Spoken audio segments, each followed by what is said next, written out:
بسم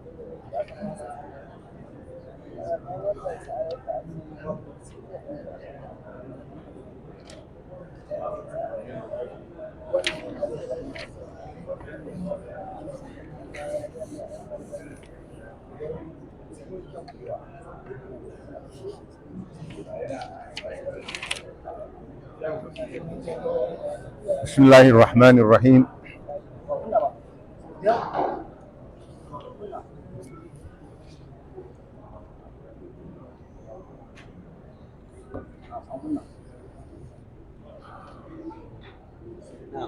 بسم الله الرحمن الرحيم. الحمد لله رب العالمين، والصلاة والسلام على أشرف الأنبياء والمرسلين نبينا محمد وعلى آله وصحبه ومن تبعهم بإحسان إلى يوم الدين.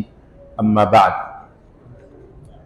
يوم 12 ga watan Rajab hijira ta 1447 kuma 2 ga watan 1 shekara ta 2026 ta miladiya. Za mu yi darasi ba kalanda muke dubawa ba, a kalanda 13, a sanarwar sarkin musulmi 12. To wacce ake bi?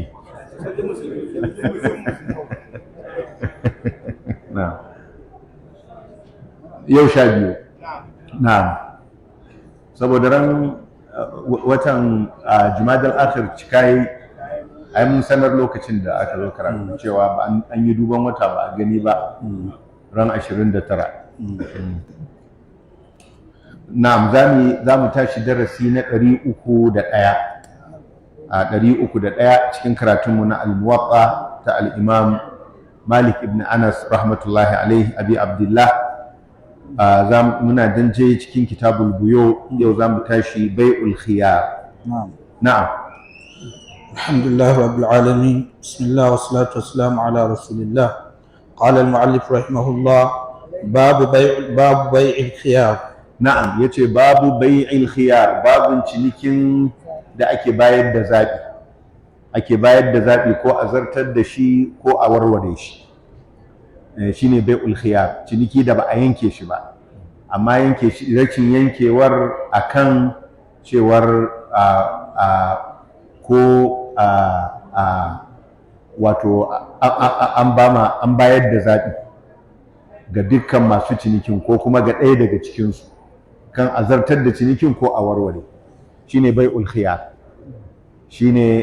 bai'ul khiyar, wanda ɗaya daga cikin nau'uka ne na ciniki wanda an shar'anta shi domin saboda maslahar mutane, saboda kar a shiga cikin takura, don a ba mutum damar ya zamanto cewar bai rabu da kudinsa ba, bai rabu da dukiyarsa ba cikin sauki.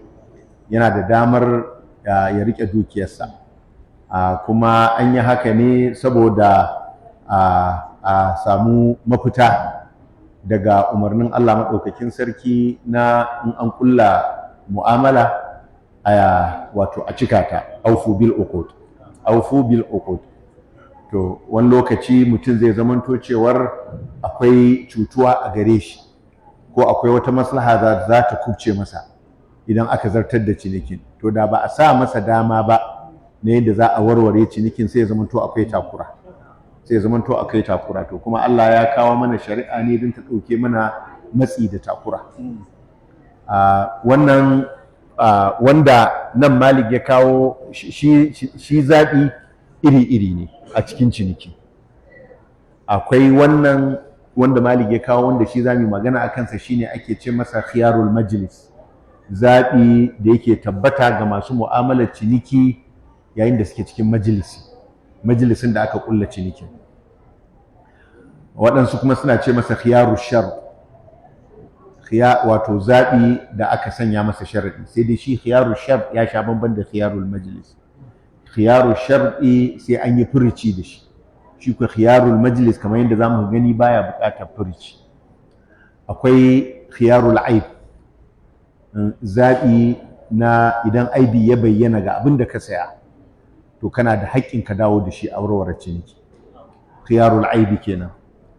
Akwai khiyaru tadlis, zaɓi da ake bayarwa idan aka ɓoye maka aibi. Aka ɓoye maka aibi, akwai aibin shi wanda ya sayar maka ya san akwai shi, kai tadlisi. Kamar yadda kun tuna mun yi hadisin al-musarra ko, wanda ya sai akuya wanda aka tare aka bar hatsanta ba a tatsa ba, aka rudar da shi, ya ɗauka kan cewa mai nono ce da yawa, sai da ya je ya tatsa sai ya ga ba haka take ba. To kaga annabi sallallahu alaihi wasallam ya ce fa huwa bi khairin nazarain, yana da mafi alherin zaɓi, zai duba ya gani. To wannan shine ake ce masa khiyarut tadlis. Akwai khiyarul ghabn, zaɓi na al-ghabn, kamun ga dukan hanci. Yawa dama abinda nake so in ji kun faɗa kenan. Hausan Kano, wato zaɓin dukan hanci wanda yake bai san kasuwa ba, ya je yayi aka sayar masa da abu ba a yanda yake ba, aka doki hancinsa, to yana da zaɓi. Yana da zaɓi idan ya tabbatar da kan cewa an yi masa kamunga. Ballantana kuma in ya sharɗanta, kamar akwai hadisin wannan sahabin da ake cutarsa wajen kasuwanci, wanda annabi sallallahu alaihi wasallam ya ce to koyaushe in ya zo ciniki ya ce la khilaba, ba cutarwa. In ya faɗi wannan ka gano ina na khiyaru shar, kamar ya sanya sharaɗi, da sharaɗin cewa baka duki hanci na ba. To kaga wannan kamar yana nuna kan cewa shi khiyarul ghabn shi ma yana daga cikin jinsin khiyaru shar, sai da sharaɗi. Akwai khiyarut tarawwi. Khiyarut tarawwi shine zaɓi na a baka lokaci ka je kai shawara, ko za ka yi ko ba za ka yi ba. Duk shi wannan duk yana daga cikin nau'i na alkhiyar. To amma wannan wanda za mu karanta a nan khiyarul majlis ne, wato zaɓi da yake tabbata yayin da aka ƙulla ciniki a majalisin da aka ƙulla cinikin. Na'am. قال حدثني يحيى عن مالك. Na'am, yace Ubaidullah yace Yahya ya zanta min hadisi daga Malik, عن نافع daga Nafi', عن عبد الله بن عمر daga Abdullah ibn Umar, أن رسول الله صلى الله عليه وسلم قال cewa manzon Allah sallallahu alaihi wasallam ya ce المتبايعان masu yin ciniki su biyu, كل واحد منهما بالخيار على kowanne صاحبه daga cikin su biyu yana da zaɓi akan abokin cinikinsa, ما لم يتفرقا matsawar ba su rabu ba, إلا بيع الخيار. sai dai cinikin da aka gina shi akan zaɓi, akan bayar da zaɓi, shine bai'ul khiyar. قال مالك Maliku ya ce وليس لهذا عندنا حد معروف wannan ba shi da wani iyaka sananne a wajenmu, ولا أمر معمول به فيه. babu kuma wani al'amari wanda ake aiki da shi a cikin wannan al'amari. To wannan hadisi na Abdullahi bin Umar hadisi ne mashhuri, sananne, karɓaɓɓe, isnadinsa wato kamar ka buɗe labule ne kawai ga ka ga Annabi sallallahu alaihi wasallam. Babu yana daga cikin asahul asani, kuma ba kawai Abdullahi bin Umar ne ya ruwaito shi ba. Kwatankwacin wannan hadisin ya zo daga hadisin Samuratu bin Jundub da Hakim ibn Hizam da Abu Huraira radiyallahu anil jami'. To da ka hadisi ne mashhuri, amma malamai sun yi saɓani wajen riko da hadisin. Maliku ya kawo wannan hadisin ga abin da ya faɗa, ya ce mu a wajenmu babu wani iyaka sananna, ko babu wani al'amari da ake aiki da shi a kai. Wato ma'ana wajen aiki mene iyaya za a aiwatar da hadisin, tunda zahirin hadisin cewa yake masu ciniki su biyu, kowanne yana da zaɓi akan abokin cinikinsa matsawar ba su rabu ba, sai dai cinikin da aka gina shi akan zaɓi, sai dai cinikin da aka sharɗanta khiyar a kansa, aka iyakance masa mudda. To wannan rabuwar shine Maliku yake cewa ba shi da wani iyaka wanda yake sananne a wajen, wato a wajen mutanen Madina. Saboda haka Malik rahmatullahi alaihi shi bai tafi akan wannan hadisin ba, yace babu zaɓi a cikin majalis. In aka riga aka ƙulla ciniki kawai ciniki ya kullu. Ya ce wala Allah wannan hadisin yana daga abin da aka zo aka shafe hukuncinsa daga baya da wani hadisi. Saboda haka malaman malikiya suka rabo ɗansu suka ce ma'ana ma'ana wannan hadisin amalu ahlil madina ya zo saɓaninsa, saboda haka Malik bai riko da shi ba, saboda aikin mutanen Madina shi wannan abu ne wanda yake hujja ne a wajen Malik, har yana ƙaddamar da shi ma akan waɗansu hadisai waɗanda suke ba su zamanto mutawatirai ba. Na biyu kuma waɗansu kuma suka ce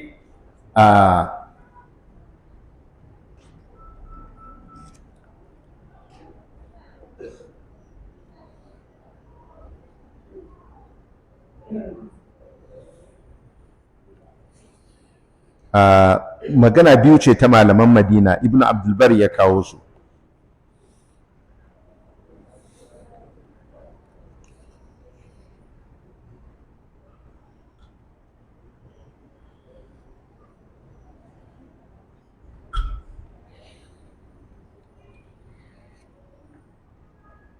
Na'am, ɗaya kuma suka ce ai ba wai Maliku yayi raddan hadisin bane, amma laysa lil khiyari indana haddun ma'ruf. Mu wato babu wani iyaka da za a iyakance na kan cewar ga iya muddar da za a ba mu mutum zaɓi ko azartar da ciniki ko kar azartar da ciniki. To tunda ko babu wata iyaka da za a sa, to kaga wannan ya nuna cewa kenan dukkan wani ciniki da aka kulla zai zamanto mu'allaki ne, an rataya shi, tunda kuma babu wani haddi da za a ce gashi wannan shine lokacin da za a ce gwargwadon lokacin da za a zartar da tabbatar ciniki ko rashin tabbatar ta. To kaga mu'amala ba zai yi a gina ta a haka ba. To saboda haka sai suka ce ba za su yi aiki wannan hadisin saboda rashin wannan iyakar, sai a koma zuwa ga asalin alkur'ani na kan cewa aufu bil uqud, ku cika alkawari, wanda yake wannan shi ma shine maganar Imam Abu Hanifa. Shi kuma sai ya amma sai ya ma hadisin tawili, ma lam yatafarraqa ay bil qawl, matsawar basu rabu ba da zance. Saboda haka Maliku da Abu Hanifa ba su yi aiki da wannan hadisin ba su tabbatar da khiyarul majlis ba. Su ko waɗanda suka yi aiki da wannan hadisin da zahirinsa su ne Imamu Shafi'i da Imamu Ahmad ibn Hanbal da malaman hadisi da su Ishaq da sauransu. Suka ce wannan hadisi asali ne, ya tabbatar da khiyarul majlis. Abinda ake nufi da khiyarul majlis, idan kuka zauna kuka ƙulla ciniki ba ku rabu ba da jikinku, kuna zaune tare, to ko an ƙulla ciniki, an ba da kuɗi, an karɓa, an sa hannu, in dai kuna cikin majalisi za a iya warwarewa.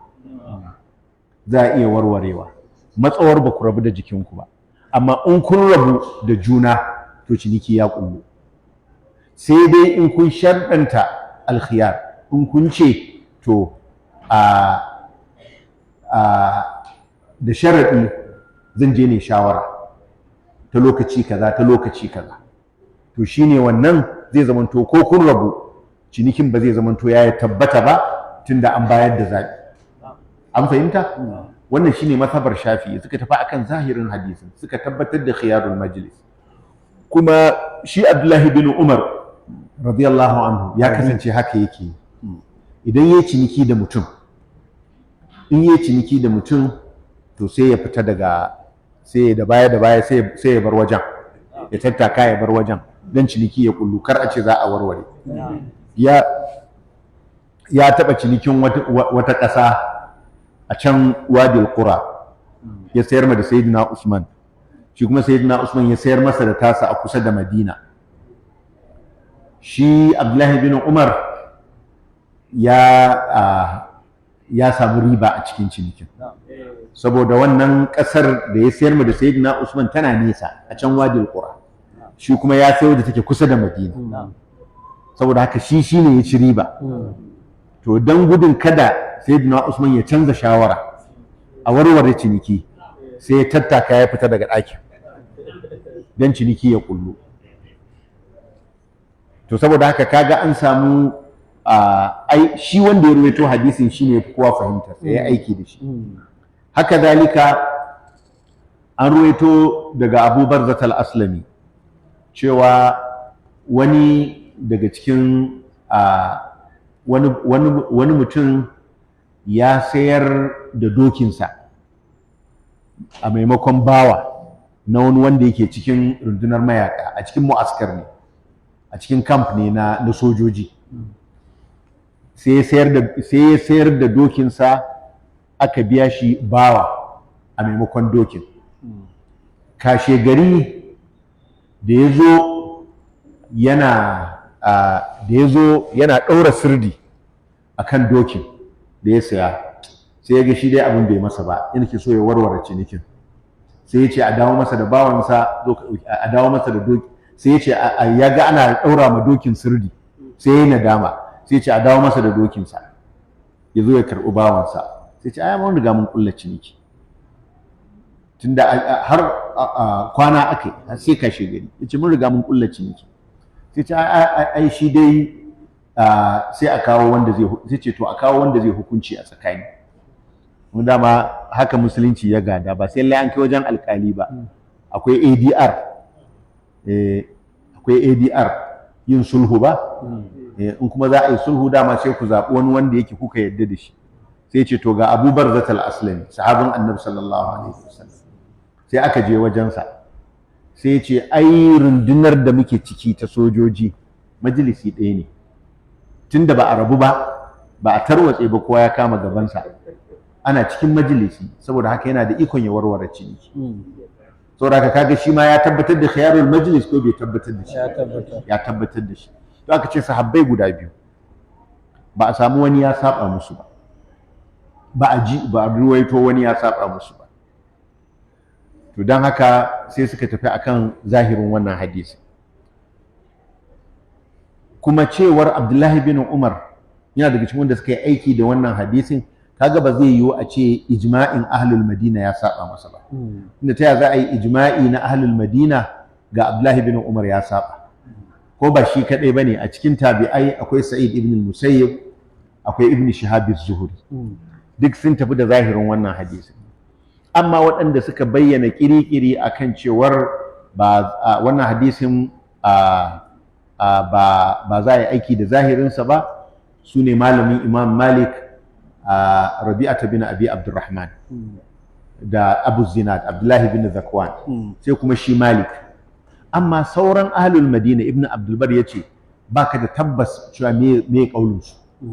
Suna tare da Abdullahi bin, suna tare da zahirin hadisin ne ko ba sa tare da zahirin hadisin. So da haka ba za a samu ijma'in ahlul Madina ba. Haka zalika Ibn Abi Dhi'b yana tare da su Ibn Shihab az-Zuhri. Bal Ibn Abi Dhi'b ya yi magana ya ce duk wanda ya karanta wannan hadisin ya iso masa ya ki aiki da shi, to za a nemi ya tuba, in bai tuba ba a kashe shi. Har ya faɗi magana kakkausa akan Maliku rahmatullahi alaihi, wanda Ibn Abdul Bar ya ce ba zai iya faɗanta ba, malamai sun santa. Kaga ladabi, saboda magana ce ya faɗa mai kaushi akan Malik. Wata na taɓa faɗanta, na ce kaga rashin fiqihu na, amma ba zan ƙara faɗa ba tunda naga Ibn Abdul Bar ya faɗa. Ya ce ba zai faɗa ba, ba za mu sake faɗa ba, ne ba zan sake faɗa ba. Malamai sun san magana. Kun ga ladabi Ibn Abdul Bar rahmatullahi alaihi, saboda matsayin Malik rahmatullahi alaihi, kuma wannan magana ce tsakanin malamai, su sai su gaya ma juna, amma kai na ƙasa kul. Idan kai haka sai ka je ka zamanto ka faɗa cikin cin naman malamai, sai ka zamanto cikin ka faɗa cin naman malamai, kuma naman su guba ne, kamar yadda Ibn Asakir ya faɗa. Ka sani cewa luhumul ulama'i masmuma wa adatullahi fi hatki astari muntaqisihim ma'rufa. Naman malamai guba ne, kuma al'adar Allah wajen keta alfarmar wanda duk yake nema ya tawaye haƙƙinsu, al'adar Allah sananna ce. Saboda haka kaga sai haka Ibn Abdul Bar rahmatullahi alaihi ya ce na'am, shine dai ma'anar maganar, ba sai na kawo ta ba, amma ya faɗi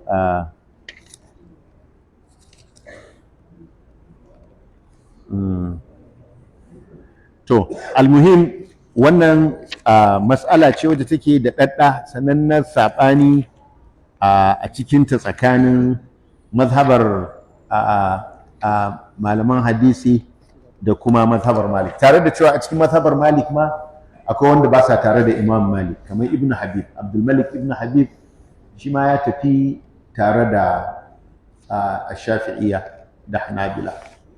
To a bisa wannan fahimta wajen sai a buga me fassara illa bai al-khiyar. To illa bai al-khiyar a bisa maganar al-Imam Shafi'i shine togacewar da aka yi, shine cinikin da aka bayar da zaɓi. Wato idan suna da zaɓi matsawar ba su rabu ba, sai dai idan an sanya ma wannan cinikin wata mudda, aka ce ga muddar da za a tsaya a yi wato kowa ya je ya duba ko za a yi cinikin ko ba za a yi cinikin ba, to wannan sai ya zama to ba za a yi khiyarul majlis ba, sai a aiki da wannan khiyarul shart. Kamar a zo a kulla cinikin gida, a ce a kulla cinikin gida sai ka ce a baka kwana 7 za ka je kai shawara. To wannan cinikin ko kun rabu ba za a ce ciniki baka da zaɓi ba, tunda ka sanya sharaɗin wannan kwana 7 ɗin za a yi aiki da shi. Za a yi aiki da shi. Su kuma a tafsirin su Imam Malik in suka ce za su tabi da zahirin hadisin, sai suka ce abinda ake nufi wato matsawar wato suna da zaɓi a matsawar ba su rabu ba, sai dai bai alkhiyar, sai dai idan sun yi cinikin zartar da, sai dai in sun tabbatar da zaɓinsu a wannan majalisin. Wato suna cikin majalisin, cinikin da suka ƙulla ba za a zartar da shi ba sai in sun zaɓi zartarwa ko rashin zartarwa. Wato sun ƙulla cinikin, an riga an yi, to sai suka ce amma ina da sharaɗi na shine kan cewar wannan cinikin na riga na yanki, ba ni da zancen wani khiyar kuma, wato babu zancen khiyarul majlis, ko mun tashi ko ba mu tashi ba ni na yanki. To idan aka yi wannan, to sai ya zama to ba za a yi aiki da khiyarul majlis ba, da mai siya da mai sayarwa kowane ɗaya daga cikinsu, in kowane ɗaya ko da ɗaya ne ya faɗa, to za a yi aiki da maganarsa, sai a jingine khiyarul majlis, saboda ya ce shi yanzu ya zartar, saboda haka babu zancen cewar daga baya ya zo ya ce ciniki bai yi ba, ai tunda muna cikin majalis, tunda ya zaɓi bai'ul khiyar, wato ma'ana bainal imda'i war raddi, ce ko dai na zaɓi na zartar ko kuma ya ce na zaɓi na warware ciniki. To wannan menene tasirinsa yanzu a cikin anwa na ciniki yanzu, khiyarul majlis din? Na'am, a'a, a cikin mu'amalar ciniki ta yanzu.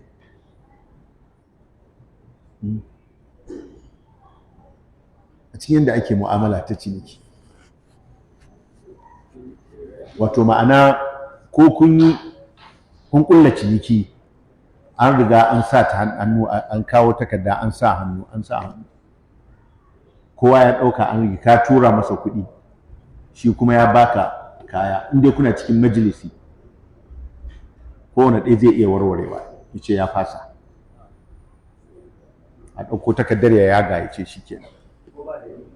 Na'am, ko ba dalili yana da zaɓi, yana da khiyarul majlis, yana da khiyarul majlis, matsawar ba a rabu ba. Na'am, ba a yin haka. Saboda in aka yi babu tabbas a cikin mu'amala, ko mu'amala ciniki tana buƙatar tabbas. Saboda haka ko mun karɓe shi da zahirin khiyarul majlis, sai mai amfani da abin da aka ce illa bai alkhiyar, cewa abin da yake a bisa tafsirin su Malik kan cewa cinikin da zai warware khiyarul majlis sai a ce mun yi, to babu khiyarul majlis, ciniki ya tabbata. Amma in ba a faɗa ba, al'asul shine akwai khiyarul majlis bisa zahirin wannan hadisi. In ko aka faɗa to shikenan an toshe. Su kuma Malik aka san wannan, suka ce tunda Allah ya ce aufu bil uqud, kuma mu'amala tana buƙatar tabbas, saboda idan aka riga aka yi an zartar.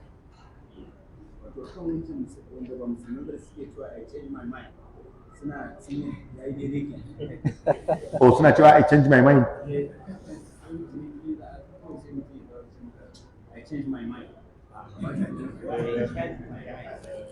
A wani bayan an rabu ko kwa?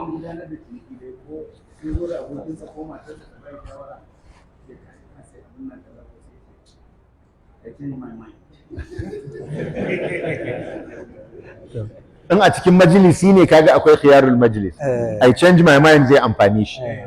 Amma in ba a majalisi bane, in bayan ya tafi gida sannan ya dawo, in babu sharadi ba zai yiwu ba.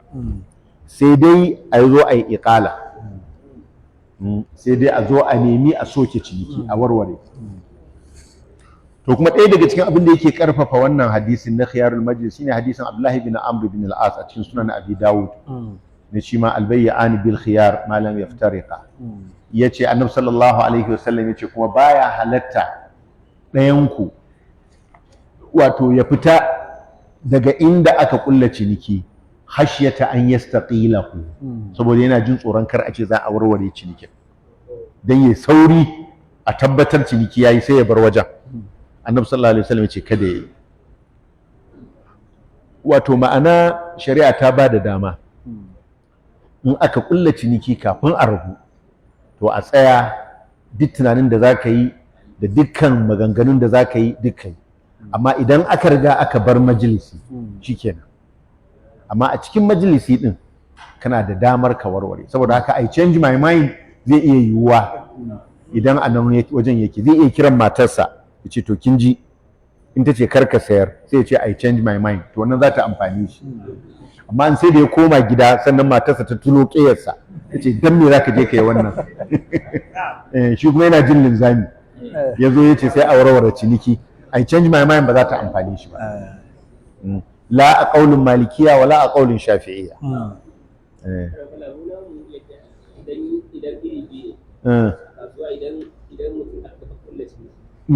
Ya siya ya siyar masa, aikin ya tabbata.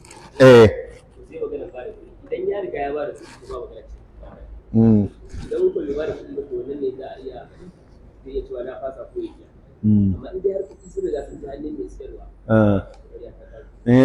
To mazhaban malikiya kenan. Shine babu khiyarul majlis. To a mazhaban shafi'iyya a zahirin wannan hadisi ko an ba da kuɗi sai a dawo malam ya tafarraka. Shine ai hadisin Abu Barzah al-Aslami har an kwana fa, har an kwana Abu Barzah yayi hukunci yace tsakanin su, yace a mayar masa da dokin sa, shi kuma ya dawo da bawa. Har an samu ko an karbi abin sa an biya. To da ko an biya kuɗi inda a cikin majalisi ne akwai damar a warware ciniki. Sai dai in an gitta sharaɗin zartarwa, aka ce to babu khiyarul majlis, an zartar da ciniki. To a bisa tafsirin da a bisa ɗaya daga cikin tafsirai wanda shine ɗaya daga cikin tafsiran da ya dace da ra'ayin Imam Malik, shine kan cewa wato an zaɓi cewa ciniki an zartar da shi. To wannan sai ya yanke wannan zaɓi, sai ya yanke wannan khiyar ɗin da ake da shi. Alaikum salam. Na'am. Yawwa, to ɗaya daga cikin wannan zahirinsa kamar yadda fi'ilin Ibn Umar ya nuna, wato tafarruqu bil abdan, rabuwar jiki, ka bar wajen.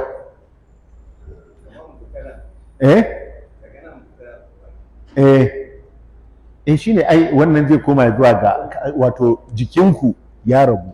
Shine ai Ibn Umar yake tattakawa sai ya fita daga wajen, daga inda aka kulla cinikin sai ya tattaka sai ya fita daga wajen.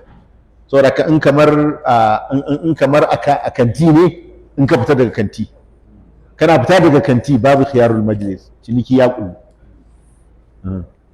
Amma in dai kana cikin kanti kai ta wayarka kai ta shawararka, to kana da wannan zaɓi, kana da khiyarul majlis. Sai dai in kun yi wato khiyarul shar, ka sanya sharaɗi cewa to mun yi ciniki amma da sharaɗin kan cewar zan je in duba wannan abin, a bani kwana 2 kwana 3 in abin yayi. To wajen takadirin muddar ana sabawa, ya danganta da abin sayan, sukan ce idan dabba ce wuni ɗaya, shine baji yace shi a wajensa da kwana ɗaya, don a ga yadda za ta kwanta, don a ga yadda za a kwance mata sirdi yayin da za a kwance mata sirdi, don a ga yadda za ta tashi gobe da safe. Duk wannan abu ne wanda za a duba. Idan bawa ne suka ce kwana 3, idan gida ne suka ce wata 1, kwana 7 ko har zuwa wata 1. To abin yana komawa zuwa ga al'ada. To shine wannan ne Malik yake cewa ba shi da wani haddi sananne, shi bai'ul khiyar ba shi da wani haddi sananne, ya danganta da abin da aka zo saya. To shi kuma yanzu kaga ai kamar mota ce, ko waɗanne kuma suna da al'adarsu. Yanzu in ka je ka sai mota tourist, ka ce kana so a baka dama ka je ka duba ka gani lafiyarta, in ka ce wata 1 waye zai yadda da kai? Kai ko sati 1 ma wani ba zai yadda ba, sai dai a ce ka je ka ɗauka kwana 2 ko kwana 3. Wannan ya danganta da al'ada da kuma irin abin da aka saya ɗin. Na'am Abdul Malik.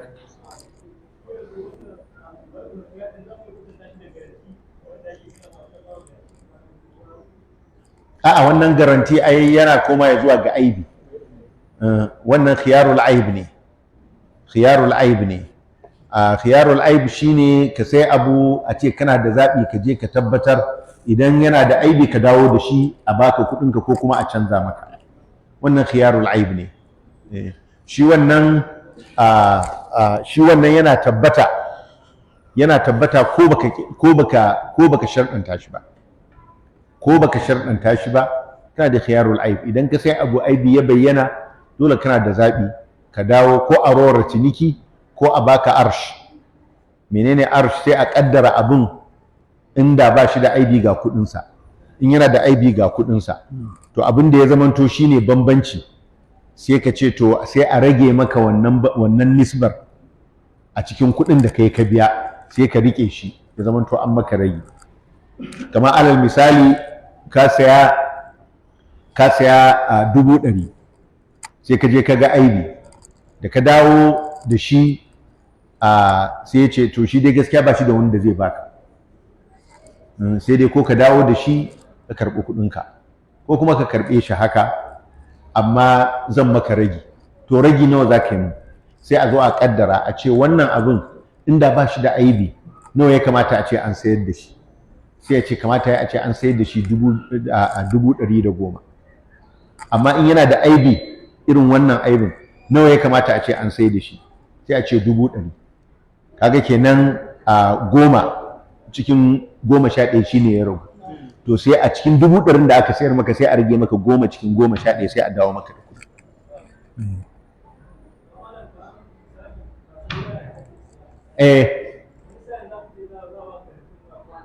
Za a baka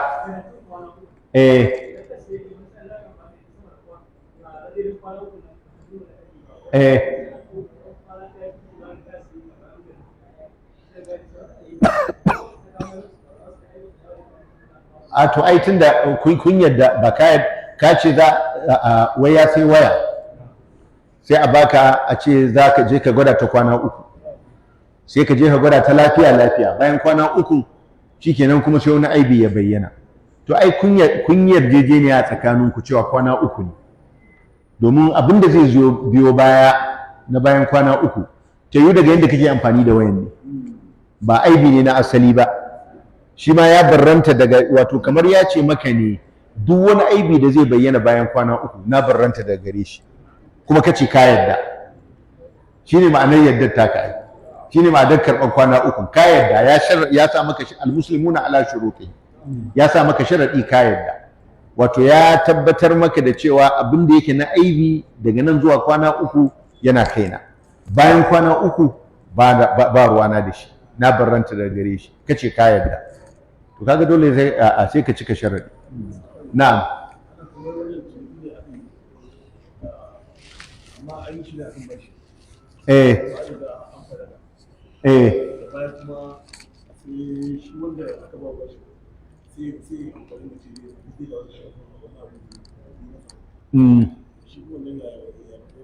Wato an yi cinikin ne kan bashi, kuma aka sanya sharaɗi ko? Kwana nawa aka sa?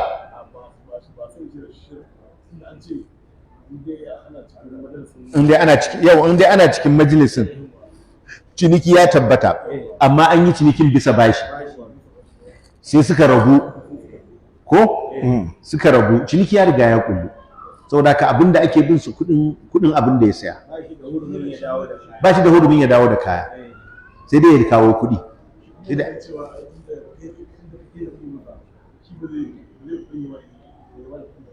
Shi ba zai yi mai ba?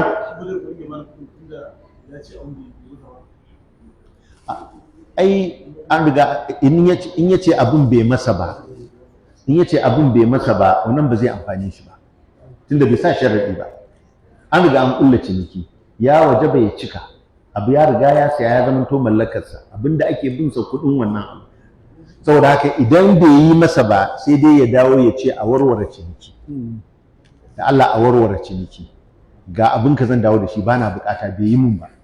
To shi kuma a lokacin nan sai ce bai yi maka ba, to ni kuma ba zan karɓe shi a inda na sayar maka ba,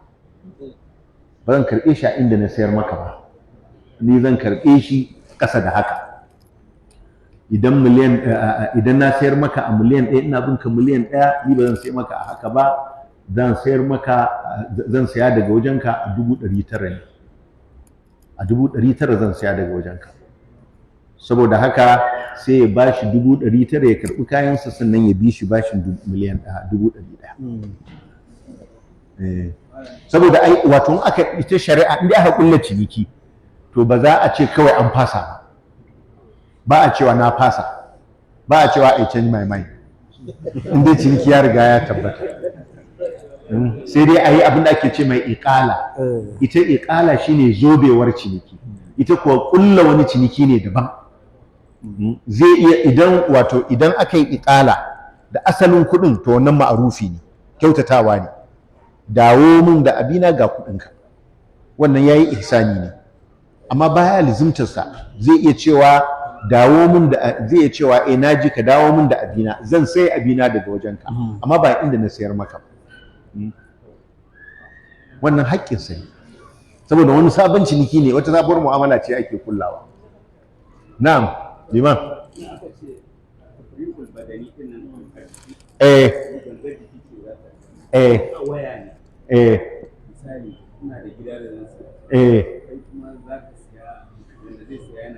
Na'am.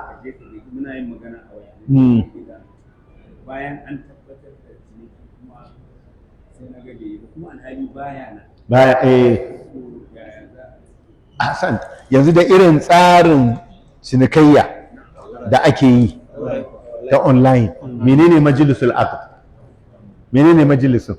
Shine wannan platform din da aka kulla kasuwanci. An riga an rabu. Platform din da aka kulla majalisi ya tashi. Tunda dama cinikin ba bil abdani bane ko? Ba bil abdani bane. Abin nan, wannan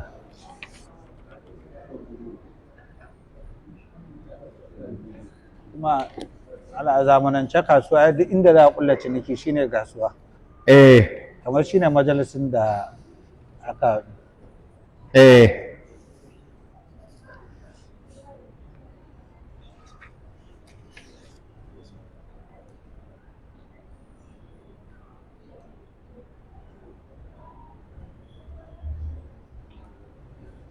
a cikin wannan ne, a cikin qararat majma' al-fiqh al-islami ne, ba anan ba. Sun yi ma'anan wato irin abubuwan da suwar ɗin majlisul aqd yake tabbata a zamanance. Gaskiya wannan yana ɗaya daga cikin abubuwan da yake mahallin dubawa ne. Me yake tabbatar da majlisul aqd? Kaga wannan a mazhabar Malik babu rikici. A ra'ayin Malik tunda yana at-tafarruq shi bil aqwal ne. Da zance ne a wajensa. Ba bil abdan ba. Tunda kaga sun yi kafa hujja. Allah ya ce wani ya tafarraqa yughni Allahu kullam min sa'ati. Ma'aurata in suka rabuwar bil abdani ne ake nufi, ba bil qawli bane. Wani ya tafarraqa yace ya sake ta, yace to shikenan ni ma zan tafi gidanmu. Ka gani at-tafarruq bil aqwal. To idan muka tafi akan mazhabar Malik kaga babu iskali akan irin majalisin aqd yanzu da mu'amala a cikin platform, ko da mu'amala a platform. Idan ka riga ka zartar ka riga abin nan ka riga ka danna confirm, ka danna confirm ko bismillah ba kai ba. Miliyoyin sun tafi, babu zancen ka dawo da su. To babu zancen, to ina ne majalisul aqd a nan wajen? Ka iya cewa kana da khiyar, ta ya za a iyakance majalisul aqd? Na?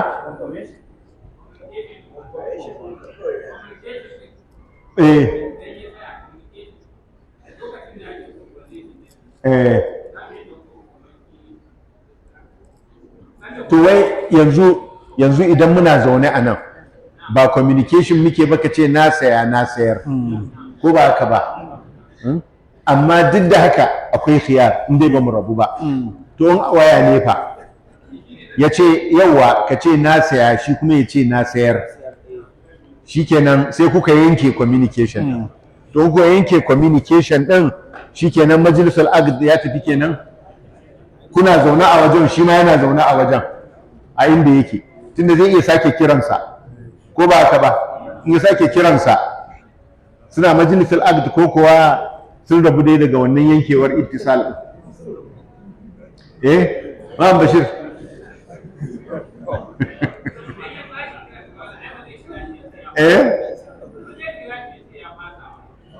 To a zahir wannan dai gaskiya mahallin nazar insha Allah.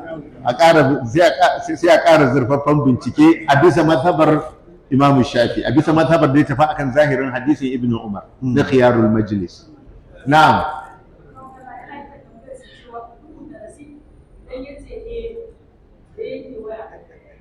Mene?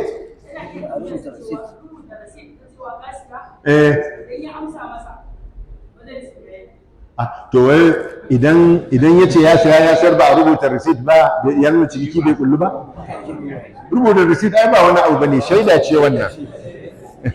Shaida ce. Na'am, mu ci gaba an rama. Qala wa haddathani Malik, kuma wa haddathani Malik, kuma ya ce Malik ya zanta min hadisi.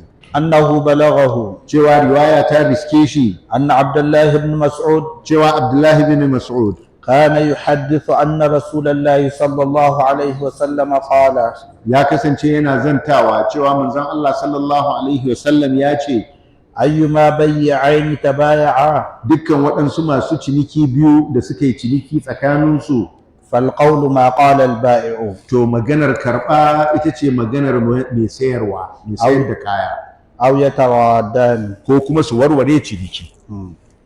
Wato idan aka yi saɓani, mai sayarwa ya ce ga abin da na sayar maka, mai saya kuma ya ce a'a ba a haka ba ne, to ƙaunin wanda za a karɓa ƙaunin mai sayarwa, tunda shi ne mai kaya, tunda shi ne mai kaya. Ko kuma in ba za a yarda da maganarsa ba, to sai a warware ciniki, sai a warware ciniki. To kun gani, saboda musulunci baya warware mu'amala haka sidda, ba a warware mu'amala haka sidda. to kuma a cikin wannan kamar yadda za mu gani akwai tafsir tunda ta yiwu da suka yi saɓanin kayan suna hannun mai kaya ko kuma sun yi saɓani kayan suna hannun mai siye to hukuncin zai zamanto ɗaya?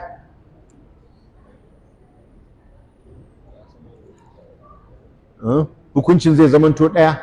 Mutum ne ya zo ya sayar da wayarsa, aka zo wajen sayar da waya ya ce 250 ya sayar da ita, shi kuma mai saya ya ce 200 aka sayar masa, amma waya tana hannun mai ita bai miƙa masa ba, maganar wa za a karɓa? Maganar mai waya. To idan wayar tana hannun mai siya fa na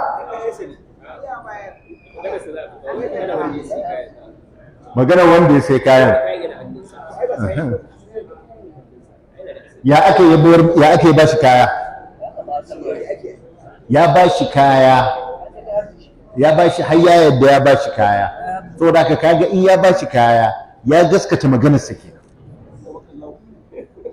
kasuwa zan je ɗaukan wayan nan ɗauka a showcase da su ce ina so ya ce 250 a abin siya ba 200 da ke so siya ai kaga kayan ba nawa bane ba yana hannu a ba irin wannan ba ta yi ake magana ba, an kulla ciniki ai an riga an yi ciniki, an riga an gama an saya na sayar sai suka zo suka yi saɓani an gama wannan to maganar wa za a karɓa? Wanda kaya yake hannunsa. Idan mai siyarwa ne, in mai kaya ne maganarsa za a karɓa, in wanda yake ya saya ne maganarsa za a karɓa. Wato wannan matsalar haka ɗin ne, to amma saboda akwai yiwuwar cewar shi wanda ya ce ya sayar har ya bari tana hannunsa, ta yi kan cewa so yake ya sani kudinsa zai kai haka ne ko bai kai haka ba. Shi yasa Malik rahmatullahi alaihi ya ce ba za a karɓi ma maganarsa ba sai ya rantse, in ma ya ce ɗin a haka ya sayar to sai ya rantse cewa a haka ɗin ya sayar, in kuma ya ƙi rantsuwa to shine sai a warware ciniki, in ya rantse sai shi kuma mai siya sai a koma kansa kan cewa ka rantse kan cewa kuɗin da ka faɗa shi ne daidai. In ya rantse shi ma an samu rantsuwa guda biyu to sai a warware ciniki. In ya ƙi rantsewa sai ya karɓi abin da mai sayarwa ya ce. In ko mai sayarwa ne ya ƙi rantsewa sai ya karɓi abin da mai siya ya ce. Wato daidai wannan duk a nuna mana cewa in an ba abu ne mai sauƙi ba a ƙulla ciniki a ce za a warware shi. Tunda har sai ta kai ga rantsuwa fa. Har sai ta kai ga rantsuwa. Na'am. Qala Malik ya ce fi man ba'a min rajulin sil'atan akan wanda ya sayar da wata abar saya daga wajen wani mutum. fa qala al-ba'i'u Sai mai sayarwa ya ce inda muwajabati al-bay' yayin da ciniki ya kullu, abi'uka ala an astashira fulanan, zan sayar maka wannan abun bisa da sharaɗin cewa zan nemi shawarar wane. fa in radiya faqad jaza al-bay' In ya yarda to ciniki ya tabbata. wa in kariha fala bay'a bainana, Idan kuma bai yarda ba in ya ƙi to babu ciniki a tsakaninmu. fa yatabaya'ani ala To dhalik sai suka kulla ciniki a bisa wannan sharaɗi. thumma yandimu al-mushtari Sannan shi wanda ya saya sai ya yi nadama qabla an yastashira al-ba'i'u fulanan, tun kafin shi wannan mai sayarwar ya nemi shawarar wane. inna dhalika al-bay'a lazimun lahum Wannan ciniki ya lizince su ala ma a wasafa bisa yadda suka sifanta. wala khiyara lil mubta'i Shi mai siya ba shi da zaɓi, wa huwa lazimun lahu wannan ciniki ya lizince shi. in ahabba alladhi ishtarata lahu al-ba'i'u an yujizahu, Idan wanda shi mai sayarwar ya sharɗanta masa cewa in ya yarda ciniki ya zartu. An fahimta? na'am Da Haruna ne da Mudassir za su yi ciniki, sai Haruna ya ce wayar zai sayar da ita amma da sharaɗin kan cewar sai ya nemi shawarar abba. In abba ya yarda a yi ciniki za a yi ciniki, in bai yarda ba za a yi ciniki ba. Mudassir ya karɓi wannan sharaɗi.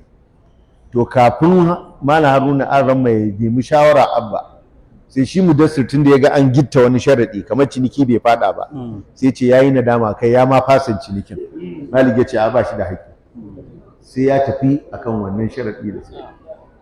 Sai ya tafi akan wannan sharaɗi da suke. Tunda a musulunci kenan ana kama mutum da maganarsa. Munan ne ake cewa wai kar abin nan kar a yi magana ta tashi. Sai ke cewa magana ta tashi, gari ma ba yana tashi ba. Ina magana ba ta tashi a shari'a. In ta riga mutum ya kulla kansa, mutum ya kulla kansa. Ka duba annabi Musa alayhi salatu wassalam da annabi Khadir, qala in sa'altuka an shay'in ba'daha fala tusahibni qad balaghta min ladunni uzra. Da yayi kuwa Khidir ya kama shi da maganarsa, yake hadha firaqu baini wa bainik. Annabi Musa bai ce a dan kara mun mana, maganarsa dai ya tsaya a kanta. To haka mutum mustaqimi yake. Mutum mustaqimi haka yake. Ka dauki in kai magana ko gare ka take ko akan ka take kalzinta. Na'am. Qala Malik yace al'amru indana, to al'amari abinda muka tafi a kansa a wajen mu, fi rajul yashtari sil'ata, akan mutum da yake sayan wata abar saya min ar-rajul, daga wajen wani mutum, fa yakhtalifani fi thaman, to sai su yi sabani a cikin farashi.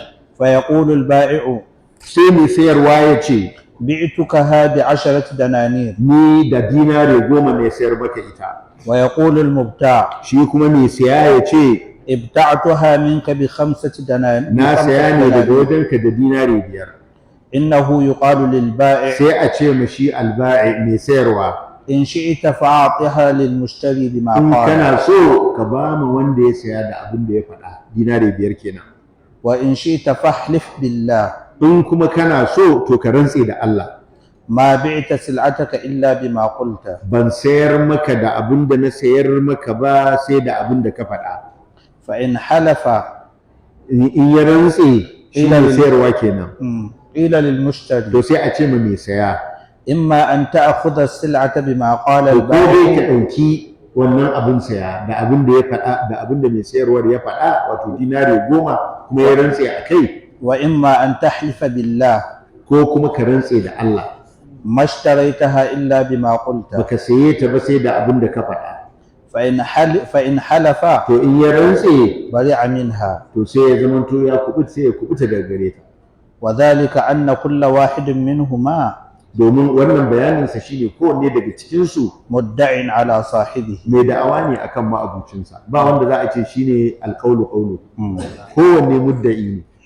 To dukkan mudda'i in yi da'awa ba shi da bayyana, to wanda ya yi abin nan sai ya rantsuwa akan abin da ya faɗa.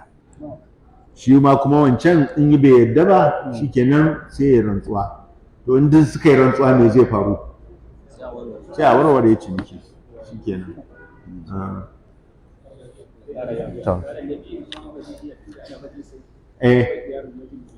Shi Malik babu shi da khiyarul majlis ba, kuma ya ce al'amuru indana. To ta yaya za a ce babu mai khiyarul majlis, ai ba zai amfani ba. inda ikhtilafu thaman ne.